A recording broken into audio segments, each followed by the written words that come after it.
श्री स्वामी समर्थ. मी तानाजी चव्हाण, निसर्गोपचारतज्ञ.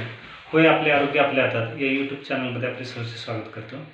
गेल्या भागामध्ये आपण मानवी आहाराबद्दल जाणून घेतले. ह्या भागामध्ये आपण सर्दी आणि खोकला आणि त्यावर होणारे निसर्गोपचार याबद्दल जाणून घेऊ. कोणताही रोग किंवा आजार एकाएकी होत नसतो. चुकीचा आहार, मद्यपान, धूम्रपान किंवा एखाद्या अवयवाकडून अतिपरिश्रम करून घेतले तर हे लक्षणं जाणवतात. जसे लैंगिक कमी होणे, यामुळे आपल्या शरीरामध्ये विषारी द्रव्य पदार्थ साठवू लागतात. जठरामधील उष्णता कमी झाली की पचनशक्ती कमी होते. पचनशक्ती कमी झाली की आपल्या शरीरामध्ये प्राणवायूचा पुरेसा पुरवठा होत नाही आणि असलेले रक्त हे अशुद्ध व्हायला सुरुवात होते आणि त्या अवयवाभोवती विषारी द्रव्य साठवू लागतात आणि आपण रोगाला बळी पडायला सुरुवात होतं. वास्तविक पाहता आपले शरीर विषारी द्रव्याने रोगजंतू बाहेर टाकण्याचा प्रयत्न करत असते. तसेच आपले शरीर तहान लागली, भूक लागली, शौच यास लागली की इशारे करत असते. हे आपण समजून घ्यायला हवे. पोट भरल्यानंतर आपले शरीर हे डेकर स्वरूपामध्ये आपल्याला जाणून देते.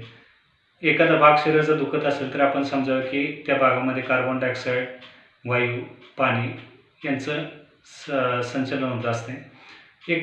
आपले शरीर वर्षातून 2दा उष्णता बाहेर सर्दी आणि खोकल्याच्या रूपाने उष्णता बाहेर टाकत असते. आपल्या फुफ्फुसामध्ये, हृदयामध्ये किंवा गळ्यामध्ये कफ साठला की आपलं शरीर हे विषारी द्रव्य किंवा रोगजंतू हे बाहेर खोकल्याच्या रूपाने टाकण्याचा प्रयत्न करत असते. आपल्या शरीरामध्ये श्वेतपेशी रोगाशी झगडायला लागल्या की आपल्याला तापाच्या स्वरूपामध्ये त्याची जाणीव होते. आपले शरीर आळुके द्यायला लागले की आपण समजा की आपल्या शरीराला विश्रांतीची गरज आहे. जेव्हा भूक लागत नाही तेव्हा आपल्या शरीरामधील अवयव किंवा पचनद्रव्य हे आपल्या शरीरामधील टाकाऊ पदार्थ बाहेर टाकण्याच्या कामामध्ये व्यस्त असलेले असे समजावे. हृदयामध्ये आपल्या झिंझिण्या यायला लागल्या किंवा दुखायला लागले तर आपण समजावे की आपल्याला शरीराला विश्रांतीची सक्त गरज आहे. आपल्या शरीरामध्ये 71% पाण्याचा साठा असतो. जसा बाहेरील पाण्यावरती उष्णतेचा आणि थंडीचा जसा परिणाम होतो तसेच आपल्या शरीरामधील पाण्यावरती उष्णतेचा परिणाम होत असतो. हे दिवसा पाणी गरम होत असते आणि रात्री थंड होत असते. ह्या उष्णतेवरती आपल्या पचन क्रियेवरती अवलंबून असते. आपली पचनशक्ती मंदावली तर आपल्या शरीरामधील पाण्याचं बाष्पीभवन कमी होतं आणि हे पाणी आपल्या डोक्यामध्ये साठवू लागतं आणि आपले डोके दुखायला सुरुवात होते. अजून एक डोकं दुखण्याचं कारण असं की आपल्या शरीरामध्ये जर आम्लपित्त वाढलं की आपली पचनशक्ती मंदावते आणि आपला कार्बन डायऑक्साईड वायू हे आपल्या डोक्यामध्ये आणि चेहऱ्यामध्ये साठून राहतो. ह्याला थंडी लागली असता किंवा आपण AC मध्ये बसलो असतं किंवा पंख्याखाली बसलो असतं, हा वायू पाण्याच्या द्रव रूपामध्ये वाहून तो डोक्यामध्ये साठून राहिल्यामुळे आपल्याला त्याचा त्रास जाणवतो आणि आपल्या शिरा आखडल्या जातात आणि ते द्रव रूपाने सर्दी वाटे आणि शिंक वाटे ते बाहेर टाकले जाते.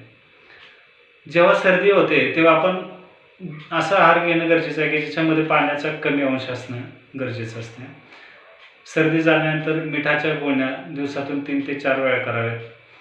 ॲक्युप्रेशर पद्धतीमध्ये बिंदू क्रमांक 1 ते 7, बिंदू क्रमांक 1 ते 7, बिंदू क्रमांक 30 आणि बिंदू क्रमांक 34 यावरती विशिष्ट पद्धतीने आपण जर दाब दिला असता तर हे आपली सर्दी कमी व्हायला मदत होते. हे असे विशिष्ट पद्धतीने टोकदार पद्धतीने आपण हे दाब देणं गरजेचं असते किंवा ह्या पद्धतीने आपण ह्याला प्रेसही करू शकतो.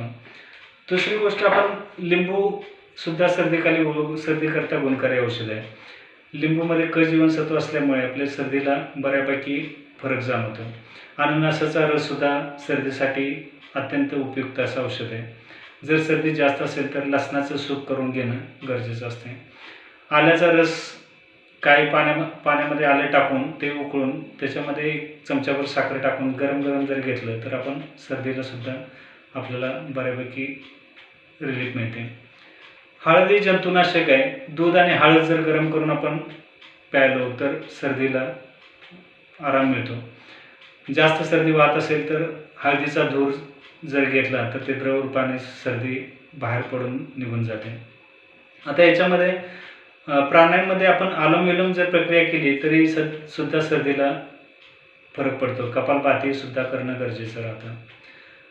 आपल्या जेव्हा घशाला सूज येते किंवा अपचन होतं किंवा फुफ्फुसामध्ये, हृदयामध्ये किंवा गळ्यामध्ये जर कफ साठला असेल तरी आपल्याला आपलं शरीर हे रोगजंतू आणि विषाद्रव्य पदार्थ हे खोकल्याच्या रूपाने बाहेर टाकण्याचा प्रयत्न करत असतात। याकरता संत्रा सगळ्यात गुणकारी औषध आहे। संत्र्याचा ज्यूस जर घेऊन आपण लंघन जर केलं तर खोकल्याला बऱ्यापैकी आराम पडतो। द्राक्ष हे खोकल्याकरता गुणकारी औषध आहे।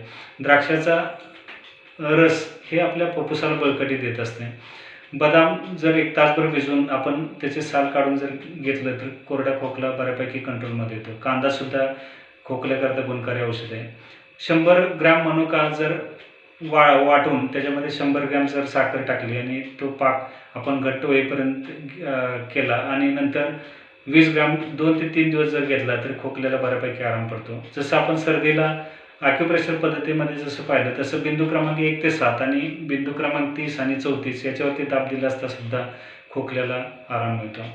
आता याच्यामध्ये जर आपल्या घशामधला खोकला, घशामधील कफ, छातीमधला किंवा फुफ्फुसामधला कफ जर बाहेर काढायचा असेल तर त्याला जलनेतीसुद्धा एक खूप चांगला उपाय आहे। निसर्गोपचार पद्धतीमध्ये जलनेती हे एक विशिष्ट प्रकारचं एक भांडं असतं। या भांड्यामध्ये जर आपण कोमट पाणी घेऊन याच्यामध्ये अर्धा चमचा मीठ टाकलं आणि विशिष्ट पद्धतीने आपण एका नाकातून पाणी सोडून दुसऱ्या नाकातून बाहेर काढणं आणि दुसऱ्या नाकातून सोडून पहिल्या नाकातून बाहेर काढणं, ही जर क्रिया केली तर आपल्या घशातील किंवा फुफ्फुसातील आणि गळ्यातील कफ बऱ्यापैकी निघून जातो आणि खोकल्याला आराम मिळतो। तर ही क्रिया करत असताना हे भांडं असं मान वाकडे करून जेणेकरून आपल्याला श्वासोच्छ्वास घेता येईल, तोंड उघडे ठेवणं गरजेचं आहे आणि या नाकातून घातल्यानंतर दुसऱ्या नाकातून पाणी बाहेर पडेल आणि हीच क्रिया उलट क्रिया केली की ह्या नाकातून बाहेर पाणी पडेल। ही क्रिया केल्यानंतर आपल्याला बऱ्यापैकी फरक जाणवतो। श्री स्वामी समर्थ।